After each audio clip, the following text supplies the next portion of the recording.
Alors, bienvenue à cette petite conférence. On continue ce que je pense est une bonne habitude de faire à l'occasion tant de réflexion sur un thème ou sur l'autre.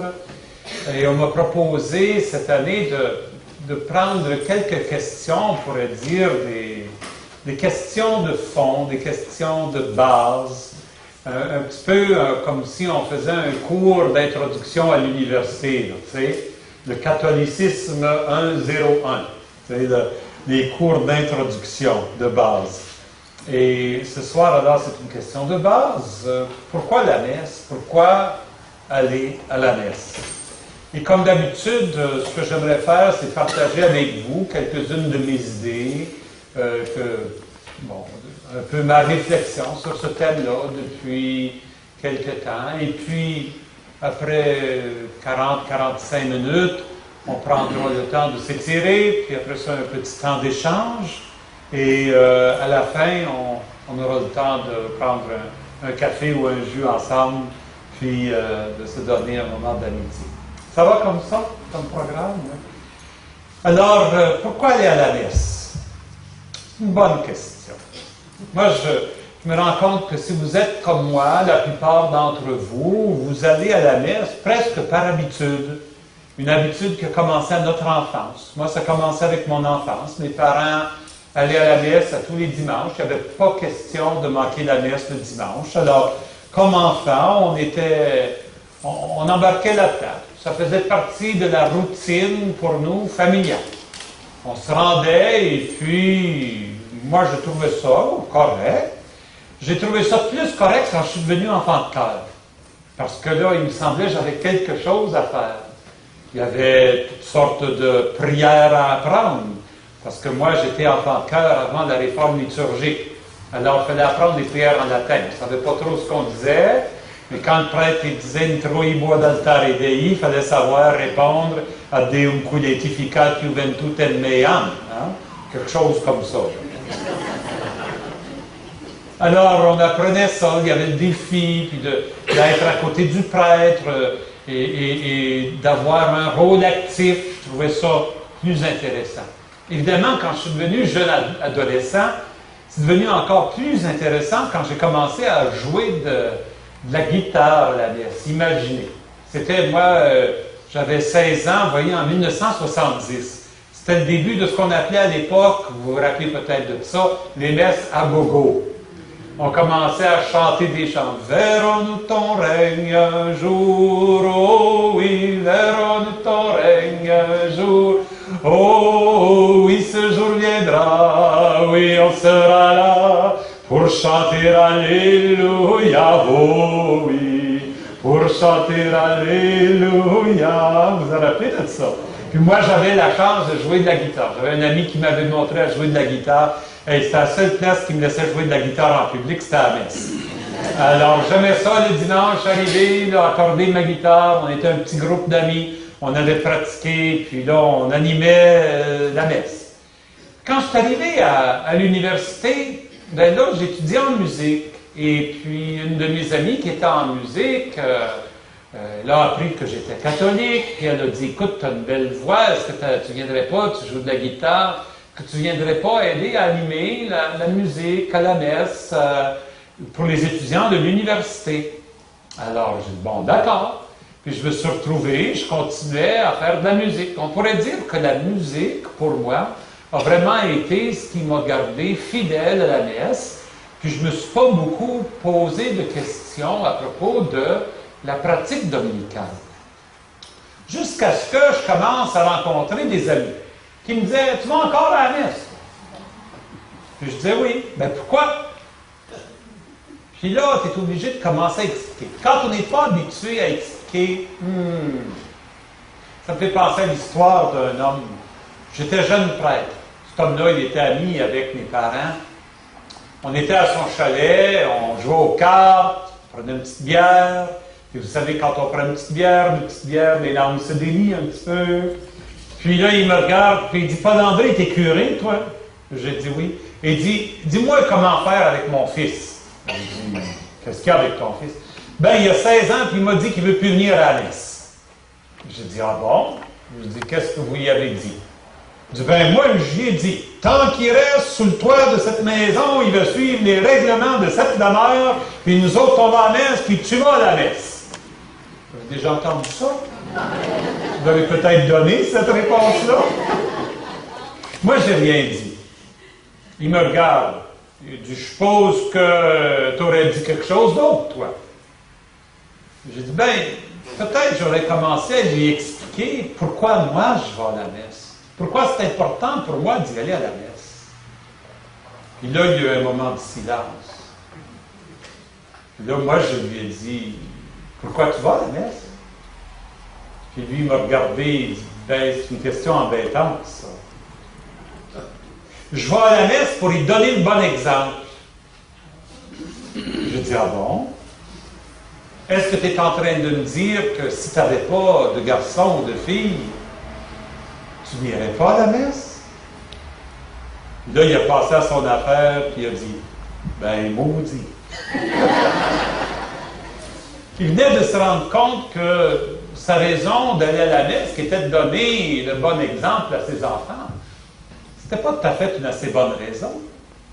Si lui-même, il n'y avait pas de motivation profonde pour y aller, pourquoi que son fils en aurait? Il s'est rendu compte qu'il fallait qu'il découvre pour lui-même pourquoi il allait célébrer. Puis il me semble que chacune de nous, c'est lorsqu'on se fait poser des questions.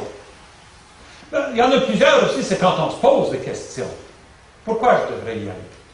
Oh, c'est rendu plat. C'est toujours la même chose. Les histoires, je les ai toutes entendues.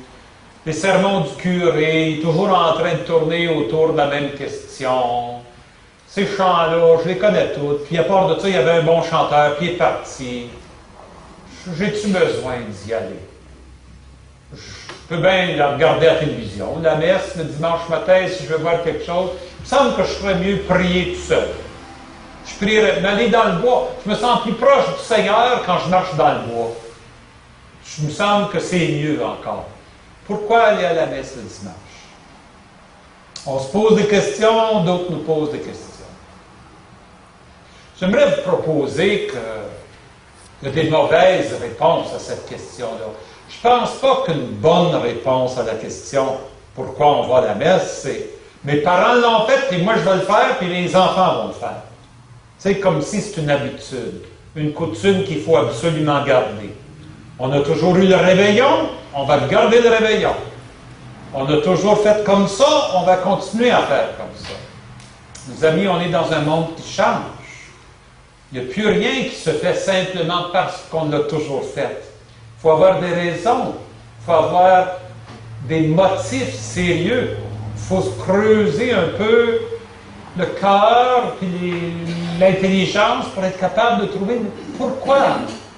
C'est quoi la motivation? Une deuxième mauvaise réponse, il me semble, ça serait de dire, ben je vais à la messe parce que si j'y vais pas, c'est un péché mortel, puis si je meurs, je vais aller en enfer.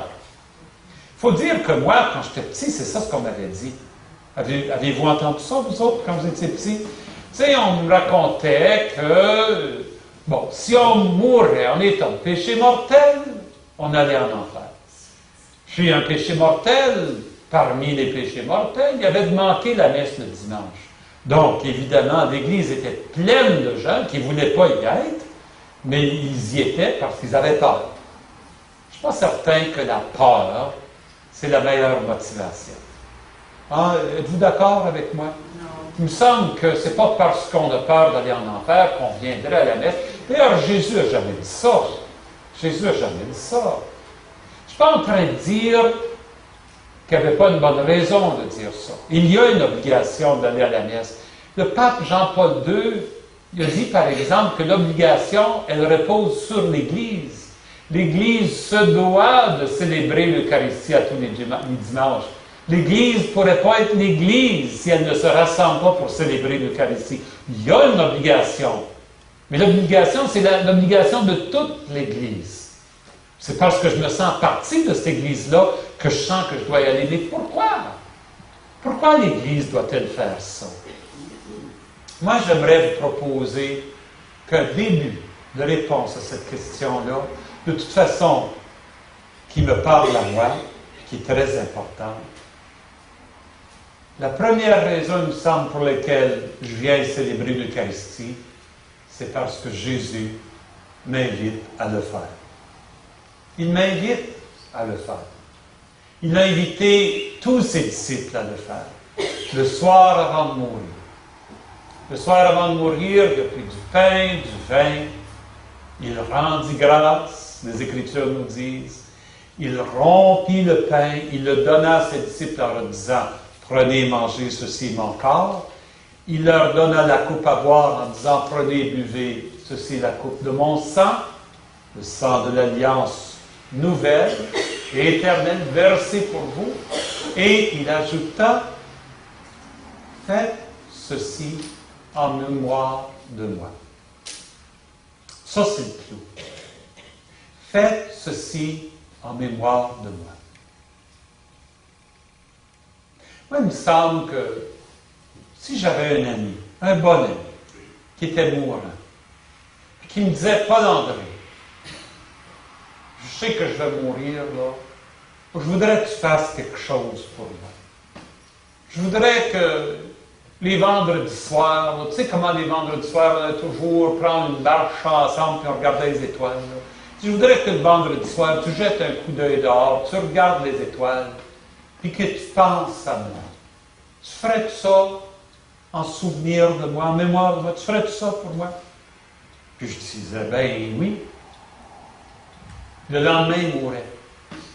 Pensez-vous que le vendredi suivant, je ne serais pas, à un moment donné, en train de faire un petit pas dehors, puis de regarder les étoiles, puis de penser à mon chum? Puis je le ferai le vendredi après, puis le vendredi après, puis tous les vendredis soirs, parce qu'il m'a demandé de le faire, en souvenir de lui. Êtes-vous d'accord? C'est pas parce que j'ai peur, c'est pas parce que c'est une obligation, c'est parce qu'il m'a invité. Faites ça en mémoire de moi, dit Jésus. Qu'est-ce qu'il dit? Faites ça en mémoire. Faites quoi, il dit? Prenez le pain, prenez le vin, rendez grâce à Dieu, fractionnez le pain, partagez-le. Rappelez-vous de mes paroles. C'est mon corps livré pour vous, c'est mon sang versé pour vous. Faites ça en mémoire de moi. Saint Paul nous dit, chaque fois qu'on fait ça, on est en train de proclamer sa mort puis de célébrer sa résurrection jusqu'à ce qu'il vienne. Jusqu'à ce qu'il vienne. Dans la messe, est-ce que c'est pas ça ce qu'on fait? À la préparation des offrandes, on apporte le pain et le vin. Puis le prêtre, qui tient la place de Jésus parmi nous, le prêtre prend ce pain et ce vin-là. Au nom de toute la communauté, il l'accueille. Pour ça, la procession d'offrande, c'est important. Bon, dans bien des places, c'est compliqué. On a du trouble à trouver quelqu'un pour faire ça à toutes les messes. Et puis, des fois, on laisse le pain et le vin sur la petite crédence. C'est juste l'enfant de cœur qui va. La procession est courte. Des fois, le prêtre le met sur l'autel avant de commencer la messe. Là, il n'y a presque pas de procession. Mais dans le fond, la procession des offrandes, c'est le pain et le vin que l'on prend en mémoire de lui. La première chose qu'il fait, c'est de prendre le pain et le vin. Il prend, béni sois-tu, Dieu de l'univers, toi qui nous donnes ce pain, ce vin, fruit de la terre, de la vie, du travail humain. Nous te les présentons et deviendront pour nous le pain de la vie, le vin du royaume éternel. Béni soit Dieu maintenant et toujours. On a pris le pain et le vin. Puis ensuite, qu'est-ce que Jésus a fait? Il rendit grâce. C'est ça ce qu'on fait. En mémoire de lui, parce qu'il nous a invités à le faire. On rend grâce avec Jésus, en Jésus, par Jésus. Là, c'est la grande prière d'action de grâce. Il commence avec les mots que vous commencez. Le Seigneur soit avec vous et avec vous. Élevons notre cœur. Rendons grâce. Vous voyez, le prêtre le dit, rendons grâce au Seigneur notre Dieu. Cela est juste. Pourquoi c'est juste et bon? C'est juste et bon parce que c'est exactement ce que Jésus nous a demandé de faire. C'était ça son invitation. Prenez le pain et le vin, rendez grâce. Si c'était mon chum, là, puis je sortais dehors, quelqu'un me disait, pourquoi tu fais ça?